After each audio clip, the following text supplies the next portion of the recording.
keputusan saya untuk membeli pantun tersebut. Tak, on the spot. Lebih kurang gitulah. Baik.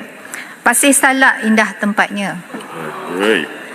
Wakil rakyat segak orangnya. Eh, Dengarlah YB jawapan saya. Apa pun perancangan, rakyat tetap dapat faedahnya. Yang berhormat, untuk makluman yang berhormat, pada tahun 1899, Kampung Baru telah ditubuhkan hasil usaha dan desakan penduduk Melayu tempatan di Kuala Lumpur terhadap pentadbiran British kolonial. Residen British Selangor bersetuju untuk cadangan penubuhan Kampung Melayu di Kuala Lumpur yang terletak di antara Sungai Kelang dan Jalan Batu iaitu Batu Road. Kini Kampung Baru yang berusia 125 tahun telah menjadi simbol kawasan masyarakat Melayu dalam Bandaraya Kuala Lumpur. Walau bagaimanapun, setelah lebih satu abad, sudah tentulah terdapat keperluan untuk kita mengharmonikan persekitaran Kampung Baru dengan kepesatan pembangunan ibu kota.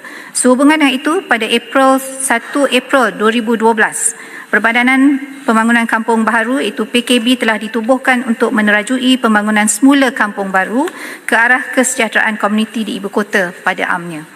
Antara perkara yang menjadi panduan pembangunan Kampung Baru adalah nilai kebudayaan dan pemeliharaan warisan alam bina, perancangan inovatif dalam pembangunan tanah, pemeliharaan dan penjanaan semula kawasan bagi membentuk persekitaran berkualiti dan berdaya huni, serta yang paling utama, menjaga kepentingan pemilikan orang Melayu. Semenjak tertubuhnya wilayah Persekutuan Kuala Lumpur pada tahun 1974, terdapat beberapa kawasan di dalam tanah MAS yang telah dimajukan. Kini hanya ada sebilangan kecil sahaja rumah-rumah berciri tradisional yang masih kekal.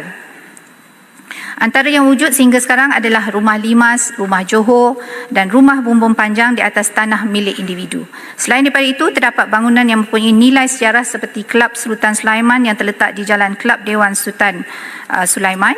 Bangunan ini masih wujud sehingga sekarang dan ianya masih di bawah kawalan selia Kerajaan Negeri Selangor. Setakat ini, bangunan ini masih belum tersenarai sebagai tapak yang diwartakan di bawah Jabatan Warisan Negara. PKB telah menyediakan Pelan Induk Pembangunan Kampung Baru 2040 PIPKB 2040 sebagai hala tuju perancangan dan pembangunan semula Kampung Baru untuk tempoh 20 tahun akan datang. Pelan induk ini akan menjadi rangka utama dan panduan utama dalam pembangunan serta pembangunan semula Kampung Baru. Hala tuju dasar untuk membangunkan semula Kampung Baru akan dikekalkan selaras dengan pelan induk sedia ada dan PKB akan memastikan hak dan kepentingan orang Melayu di Kampung Baru terpelihara. Percayalah, kerajaan akan berusaha mengangkat Kampung Baru sebagai bandar Melayu yang tersegam indah megah di Kuala Lumpur. Dan sehubungan itu, bagi memastikan pembangunan semula Kampung Baru dapat diteruskan sebagaimana yang telah dirancang, kerajaan tidak bercadang untuk mengangkat Kampung Baru sebagai tapak warisan dunia UNESCO. Ini adalah kerana pengiktirafan UNESCO sendiri akan menyebabkan sebarang cadangan pembangunan Kampung Baru tidak dapat diteruskan.